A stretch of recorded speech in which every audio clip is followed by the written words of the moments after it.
After a couple of heavy dramas, you're doing a straight out situational comedy. As a director, what kind of shifts do you have to make for a comedy? And what did you get out of the final edit that defines that shift? Well, this particular story spoke to me because it hit home. I grew up, my mother was Italian. I went, we went vacationing in Italy. Um, the stormy, fiery part of our family, I always understood because I have, Italian blood. So I always joked that it was never advisable for me to bring home anybody that I dated because you never knew exactly when the spaghetti was going to fly, but you knew at some point in the dinner it definitely was bound to fly. So you all sat there with, not digesting your food because you could say one thing that could go wrong. So I understood, the dinner scenes. I understood that aspect of family dysfunction. But the thing that I always told, I have a couple of sons, and, they were always affected when we went home and saw grandma because, it was never quiet. But I said to them, no matter how crazy things get, what's at the core of what's happening in our family is that there's a lot of love. We love each other. And that needs to win everything else, every other craziness. So when this story came to me, I just understood it. In the last card of the movie, it says, for my mother, Loredana, who no longer is here, who might have liked this movie or might have not liked it. Uh, the only movie she sat through was when I did Miranda's Victim because Donald Sutherland was her favorite actor. Uh, And she sat for 2 hours and never got up. Every other movie that I've done before that, and I did a few, she'd get up to go to the bathroom every 20 minutes. Um, so at least she gave me that, before she went. She gave me the Miranda's Victim. So I don't know because maybe she would have recognized herself in this character I was going and to she say. would have not loved it, or she would have loved it. It's hard to say. My mother, you can never, she was always unpredictable. You could never expect what you thought was going to happen was always the opposite. This was, a story that I understood, I feel, from my blood memory. And and the character, the matriarch, Angelina is a composite of an amalgamation of my grandmother, my great grandmother, my mother, my sister. So I really, I had a lot of fun. I channeled my mother. I had a lot of fun playing it. Um, then I was lucky enough to pick well. I picked this cast. Well, great. And since this is your second film in a row with Abigail Breslin, but in a totally different realm, what did you notice about her this time that really told you that she is evolving in the sense of how she handled her character and the comedy? She is a very instinctive actress, and because she grew up in this since, she was even before 9 years old, before Little Miss Sunshine, she inherently understands the humanity of the scene. So when we're rehearsing it, before we're about to shoot it, she always comes up with little kernels. She's very, very professional, super pleasant to be around. She always comes prepared. She always knows what she's going to do. Um, I listen, I believe in theater companies and I believe in film companies, so I like to work with the same actors over and over again. As a matter of fact, as soon as I finish a movie and I have this great experience with these actors, I think, what's the next movie I could do with all of them? Great. Because yeah, I believe in that. I think, and then, other directors like Wes Anderson and Mike Flanagan, they believe in casting the same people in different parts.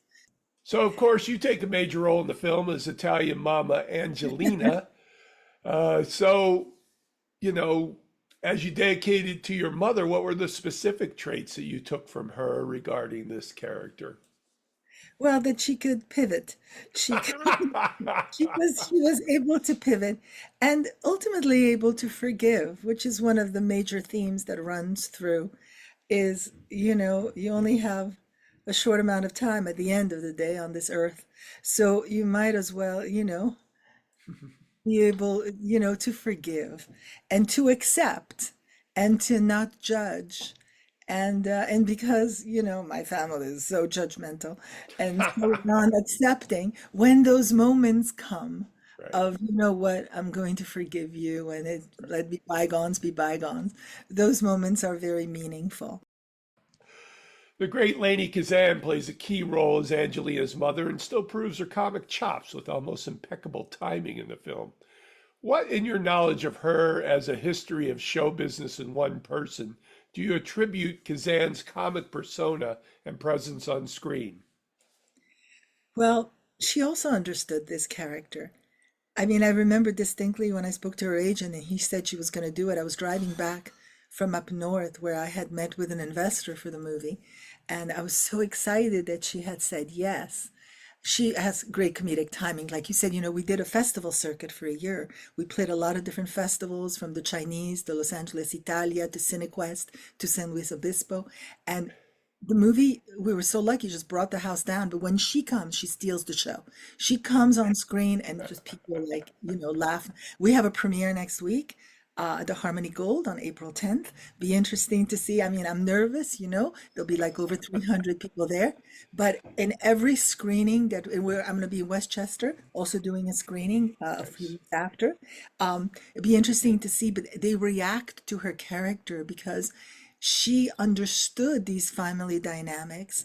She understood what we call, I teach acting as well, and I teach my students that when you have these family relationships, they're called emotional scores to settle. And she understood the emotional score that she had to settle in this relationship with her daughter that she was competitive with. I mean, when you talk about the father, the elephant is there, they were competitive with the father. But she cared so much. She brought so much of her heart to the part, Yeah. and she was having fun, and she was just, incredible to work with. You have working character actors in many of your key roles. On the Italian side, how do you get to the humanity beyond the obvious tics that we're familiar with in Italian family stories? And how did your cast contribute to those human sides? Well, David DeLuise has a very short scene in the kitchen where he finds out about something. I won't give it away because it's a twist that people say they don't see coming, which I actually like that. Um, and he all of a sudden he gets really emotional. So Right. I talk about him understanding the humanity of what that was about. I mean, that's the thing I think about this cast. They were all heart and they just, understood. They brought it. I mean, when I met David, my son actually had the idea of casting him. Okay. When I met him, immediately it's like we knew each other. We were family. So you have a potpourri of projects on your plate that would be astounding for any working producer, director, actor in the business. What drives you at this point in your life, and when others tend to maybe start slowing down a bit? So funny you should say that because I was thinking about how many years do I have left in me, Oh, please. realistically. Um, no, I mean, listen, I love stories. I love compelling stories. I'm all about independent film, and being able to create magic with so little. Um, I have a great village around me of artists that want to contribute, that I'm very inspired by, but it's the story that drives it. And it's the story supposed to be told.